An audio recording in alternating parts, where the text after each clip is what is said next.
साथियों, एक बार फिर स्वागत है आपका अपने चैनल।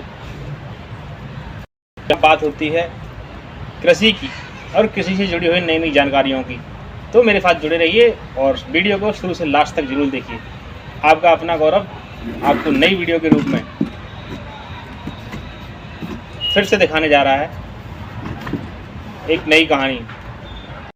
क्या कहानी है तो जानना मुश्किल है, लेकिन सुनना और देखना तो बड़ा आसान है।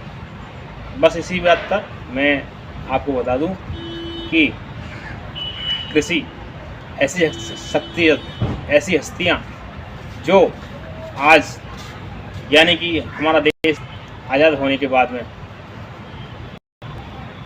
को अपना और सबसे हाई कास्ट की उसने कृषि को अपनाया। जब राजशाही हाँ, क्या सुंदर बीज है, वाह, बहुत सुंदर बीज है। अब तो मैं इसी बीज को बोऊंगा। गजब। खत्म कर दिया और ख़त्म करने के बाद में क्या बना दिया, एक किसान और ज़मीन को अलॉट कर दिया। तो ज़मीन अलॉट होने के बाद में वो ज़मीनें जो हाई कास्ट या राजाओं की अधिकार में थी वो ज़मीनें चली गई, और उसके अलावा जो ज़मीनें जमींदारी प्रथा में चली गई तो उनमें भी अनुमूल हुआ। तो ऐसी कंडीशन जो भारत में थी, क्या थी कि बड़ा परिवार और कई लोग उसमें डिपेंडेंट, अपना काम करते हैं और खाना पीना उसी खेती से खा लेते हैं। तो ऐसा चलते चलते काफ़ी टाइम बीता, लेकिन पर जानते हैं परिवार होता है, परिवार में 10 लोग होते हैं। उस 10 परिवारों में से टूटते टूटते 1, 2, 4, 6, 8 एक बहुत बड़ी जमींदारी प्रथा जो पूरे परिवार को चला रही थी, वो क्या हुई, ख़त्म होती चली गई। तो सब संबंध कैसे हुआ? ज़मीन है इतनी ही रहेगी, लेकिन जनरेशन बढ़ती जाएगी और ज़मीन बढ़ती बढ़ती चली गई। तो ये सब संभव होता है इनकम से, और इनकम जब एक परिवार की है और 10 लोगों की है तो अलग अलग होगी। ऐसी कंडीशन में क्या करेंगे हम आपको साइंस, जो एग्रीकल्चर की साइंस है, ऐसी हस्तियां भारत में खड़ी हुई, उन कई हस्तियों के बारे में मैं आपको दिखा भी देता हूं।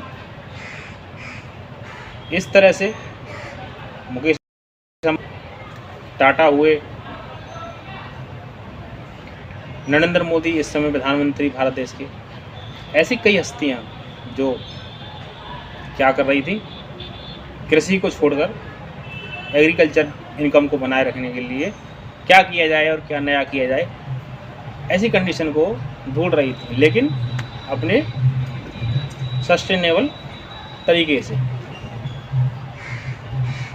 इस बारे में कि एग्रीकल्चर में क्या क्या काम हुए और एग्रीकल्चर में क्या ग्रोथ आई।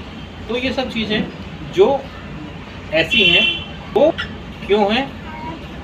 तो ऐसा हुआ कि टेक्नोलॉजी का ज़्यादा से ज़्यादा यूज़ करने के लिए हम भी हों या जितने भी यूट्यूबर्स आज टेक्नोलॉजी के युग में काम कर रहे हैं, इंटरनेट से एक से दूसरे को जोड़ रहे हैं। ये सब कैसे हो रहा है?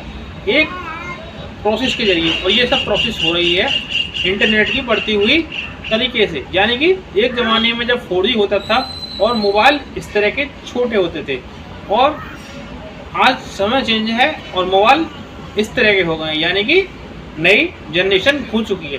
तो 3G, 4G और 5G, इन तीनों जनरेशन का मतलब ये हुआ कि इंटरनेट की बढ़ती हुई कैपेसिटी। और यदि इंटरनेट की इंटरनेट एक देहात जहां लास्ट पॉइंट में व्यक्ति रहता है, वो हमारे देश पॉइंट है। तो चैनल को सब्सक्राइब करें, लाइक करें और बटन दबाना ना भूलें। धन्यवाद।